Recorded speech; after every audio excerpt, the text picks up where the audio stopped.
Adam, thank you so much for joining us. For the most part, state judicial races are usually called sleepy races, and voters don't really pay attention to them. But this one in Wisconsin was highly politicized and expensive. Is this the future of these races? I worry that it is. We do need to keep in mind Wisconsin is a uniquely polarized state, geographically and culturally. But this was a bad sign of the future of judicial politics. When you had a candidate so vocally mapping out policy positions on redistricting, on abortion, committing to those in a political campaign, and then winning the election. Judicial campaigns are always a tricky thing when you get the intersection of judicial appointments and politics, but there's always been a norm of restraint around these issues, and we've now seen the winning candidate, now Justice Prasewicz, blow past all of those norms in a very dangerous way. And do you think that some of these norms have gone out the window because of the post-Dobbs reality, where abortion is first and foremost the thought on both judges and the ballot initiative's minds? Dobbs is part of it. It's not the only thing. In Wisconsin, they've had huge fights over the last several years over redistricting, over regulatory reform, and any other number of issues. But of course, Dobbs is a huge thing. Dobbs was supposed to return the issue of abortion policy to the states, although it's also returned it now to the administrative state, which we may talk about a little later. But it's returned it to the states, and in Wisconsin, it's been uniquely divisive in giving rise to this state Supreme Court campaign that was effectively nationalized by partisans. And we're watching that play out. The financial investments in court seats, as well as prosecutor races, is really growing. Prasewicz enjoyed a roughly $6 million spending advantage over her challenger Kelly, largely coming from Soros-funded nonprofits. We've seen that over and over again in the news cycle. Part of Soros's self-declared effort to reform the nation's legal system. Are there any checks on this kind of spending? So I don't know if the pun was intended there. There are a lot of checks in this spending, too many checks, so to speak. They're writing a lot of checks.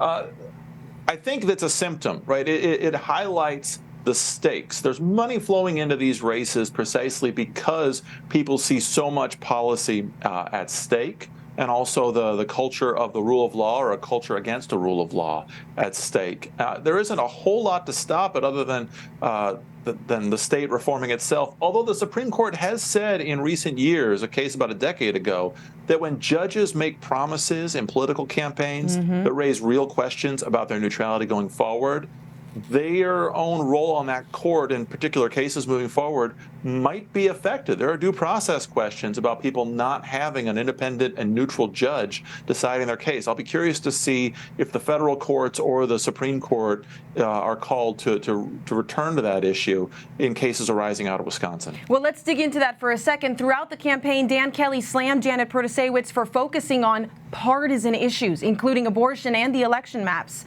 Judges are supposed to remain neutral on these issues, as you say, especially when they're about to come up to that court. Could she be forced to recuse herself in the future for her self-proclaimed bias?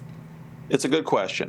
And I want to emphasize here again, judicial elections always require candidates to walk a very fine line where they should and can signal their view of the rule of law very generally and how they go about reading laws in general, but they should not be telegraphing their positions on hot-button policy issues that are clearly coming to the courts. So there will be recusal questions. My guess is Judge Prasewicz won't recuse.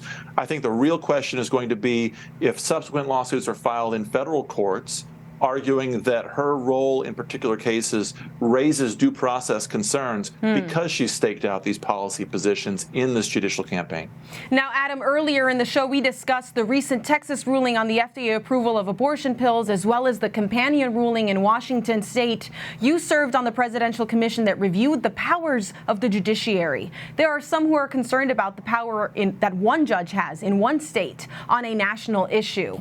Can you tell us a little bit about that? This is one of the biggest issues of our time, just in terms of basic governance and rule of law. The fact that a single judge can bind the entire national government with a preliminary injunction. I'm not against that in principle. We've long had versions of that. And frankly, when I was a lawyer, I often would seek those kinds of injunctions. But when you take a step back at the broader picture, it's a good question. Is this how we want to run our country, with people racing to their preferred courthouses to try to lock in federal policy, national policy on a preliminary injunction? The Washington case is a great example of this. A bunch of blue state attorneys general go to court suing the Biden administration and arguing that the Biden administration is injuring the blue states by not expanding access to the abortion pill enough. Even the Biden administration's Secretary of Health and Human Services, Becerra, he filed a brief saying it's ludicrous. Of course these states aren't hurt.